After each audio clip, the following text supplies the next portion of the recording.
So over the weekend, I was watching some videos by the Letter Six. This guy who's making some Warcraft story type stuff like me, and I told him to start telling me some of his Warcraft stories, and it would remind me of some of mine because I've forgotten half the stuff that I used to do. But he reminded me of something that happened to me in Ashenville when I was probably level 20-ish with tank, I think. And it's kind of funny because I get chased, right? I was doing some kind of questing, I think, and these horde guys. There's two or three of them, I think. They were doing some questing too, and I just happened to run into them. It says there's three of them, and there's just one of me. They're like, okay, let's take out this paladin, and I just took off running. I think I was fighting something. I just let it go, and I just took off running through Ashenville. We're in the southwestern corner of Ashenville, near the Murloc section. You know, like not where the lake is, but farther on. And there's a bunch of spiders. That's where your Sangus the bear, I think, is kind of in that area. There's a bunch of bears, spiders, wolves, mostly is all that's down there. And Ashenville has giant tree roots all over the place, you know, and so they get to chasing me, and I outrun a couple of them. I think the only one left is like this troll rogue chasing me. He's kind of like Ravenclaw, I guess you could say. Kind of look like that, I guess. And I started jumping through all these roots, and he's getting right on my tail, and he's just about to catch up to me and start ganking me. When all of a sudden, this spider, he aggroes a spider, and it webs him, and he gets stuck in the spider web. And it was so hilarious because I just looked back at him, and I kind of waved, and I laughed, and I ran on. And he couldn't catch me because of this damn spider. So then that kind of inspired me to get into engineering, and I want to show you some engineering tricks. I think it was the Netomatic projector which first got me into it, because I could do the same thing a spider did. If somebody gets chasing me, pop this Netomatic projector and they'll stick to the ground. But sometimes the hooks get caught in your clothes and you get shot with it, and you just it slams you into them, and all kinds of crazy stuff goes wrong with these gnomish inventions. But let me get into the game here. Okay, here's the situation. I'm going to show you some stuff with engineering. First I want to test out this rocket gun I've never tried before. It's a trinket. Kind of looks like one of those goblin rockets. It's supposed to stun you. Okay, it knocks you down. It stuns them for 3 seconds. Does good damage. Yeah, I like that. It's pretty sweet. Never tried that before. Okay, so I'm going to show you what a situation like this. Say I wanted to get away from this guy. Let's pretend this is a player and you're fighting him. And you want to get away from him. Like, say you're overwhelmed, because this is kind of an area where you like level 45 instance, a good place to camp outside, kill them if you're level 60, but they'll overwhelm you. Pop your Netomatic projector, hook them to the ground, then pop your goblin rocket boots, just like this. Really looks funny on dwarves because you just take off running like you're just going crazy. And once you do that, you get your mount up, and you ride off into the sunset. And this should be getting out of combat by now, because what you want to do is you want to switch your cloak, the cloak you were using, with the parachute cloak, and you got to kind of hit it early enough so the cooldown is cooled down, so you can pop when you get to this cliff. So I don't have it on right now, so I'm going to open up my bag, find your cloak, pop it. First time I've wore it, actually. And on Goro Crater there's a giant cliff right here. You just jump off of that, unmount, and pop the cloak, and now you're floating for 10 seconds. The problem is you have to time it right, because after 10 seconds you're just going to drop and you'll probably fall and die. So if you're paladin, you got an extra thing you can bubble. It didn't work right there. I did not time it right. Okay, so if you were being chased, as long as you're not being chased by a mage, they shouldn't have been able to go over that cliff, and they should all be laying dead at the bottom of the cliff where they had to stop. So now you mount up and you get away. Now the next thing I want to show you is the Goblin Rocket Helmet, which you want to take all these things and put them down here, like I have a little hotkey for it there, so you can click on it.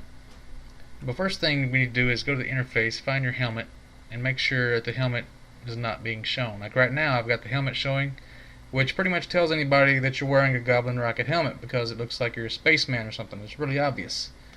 It's always better to keep your enemies guessing and not let them know what you're going to do. This also works good with the Helm of Fire, which is like a rogue leather helmet which you can shoot fireballs every so often. Anything like that that you normally shouldn't be able to do, make them think you're hacking or something, so they'll report you, and then they'll get in trouble for fake reporting because they didn't know what the hell they're talking about and they're just noobs. So we're going to use this Ravasor as an example. Let's pretend this Ravasor is a warrior, and he's like, I got a priest with him, you want to stun the warrior. It's supposed to work like a sap. Okay, it didn't work right there, because there's some kind of automatic attack thing, like when you hit something it automatically starts swinging your sword. I don't know if Blizzard did this or what, but what you gotta do, as soon as you attack, as soon as you hit your helmet, click on the ground somewhere next to it so you're not even targeting it anymore. That way it stays stunned, because it works just like a sap. So if you got like a team, like a priest and a warrior, You always want to kill a priest first. You want to like sap that warrior.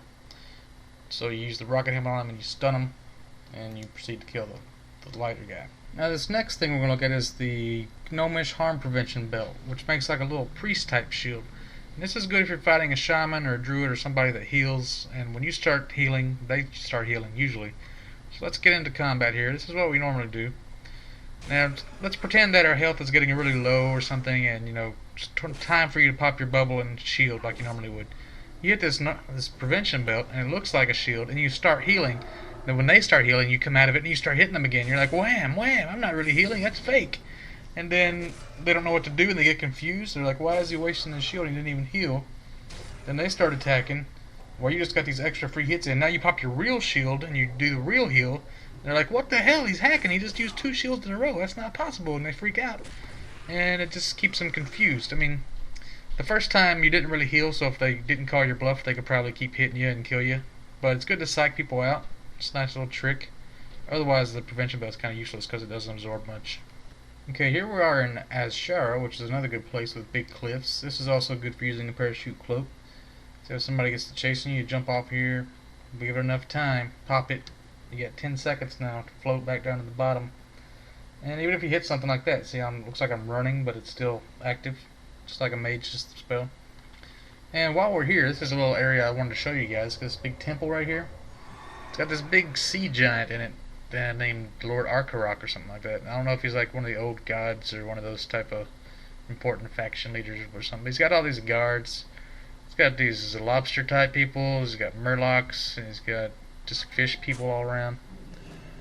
And okay, I'm going to use this netomatic projector here and show you. Okay, there's where it gets stuck in your clothes. You see, it stuck me to the ground as well.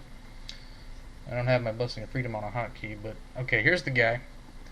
Arkarok, I don't know what the deal is, but he's green, and everything else, all the guards are red. You can't attack him, but you can attack everything else.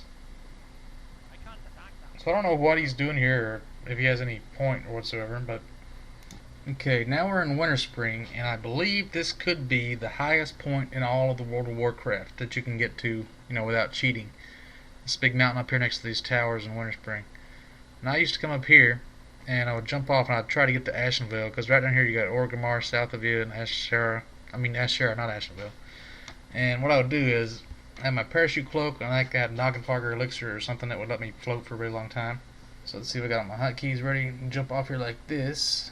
Okay, these are like low enough where you can wait and save it, and you pop it, and you'll just float forever and ever and ever. And okay, now I use my flying cheat and show you. I got down to right here one time. Let me just land, and oh my god, what the hell is this? Timbermaw hold. Just revive and pop back up in the air like Superman. Well, Superman, that hole. Right over here, these rocks and trees that are sticking out of the edge, I got to those one time from jumping way up there off of these cliffs with a parachute cloak and some other crap. And I think I might have used my mount and hit it after I jumped off my mount. I think I was, yeah, right here on this root. I remember this root. I jumped off this root. You can jump like on these little things, these short ones, using your horse, without even having to use a parachute cloak. You just got to heal yourself every time. But then I try to get to Azshara, like pop this cloak right as you get to about right here. But instead I straddled it like so and got trees to the balls, and it pretty much fucked me over. Now right here I got this Cannonball Runner. This is the trinket that you get in Live Stratholme off Cannonmaster Willie. But if you pop it in normal games, it's like a little tiny cannon that shoots maybe 3 times and falls apart. Look at this motherfucking cannon. It's huge, but it doesn't do anything, I don't think. Unless you're attacking something, then it just kind of... Yeah, it still ain't doing anything. It's just sitting there. And it just disappears. What a useless piece of shit. That's another thing, like, it's not an engineering trinket, but it's like an engineering trinket, so it's kind of cool. Okay, now we're in Burning Steppes, Syrian Gorge, Black Rock Mountain type area. And I found this little pathway. I was using my flying cheat. I just want to show you guys this real quick. This is Blackwing Lair, the Farian's hideout. That you can just fly to it without even having to go into the instance.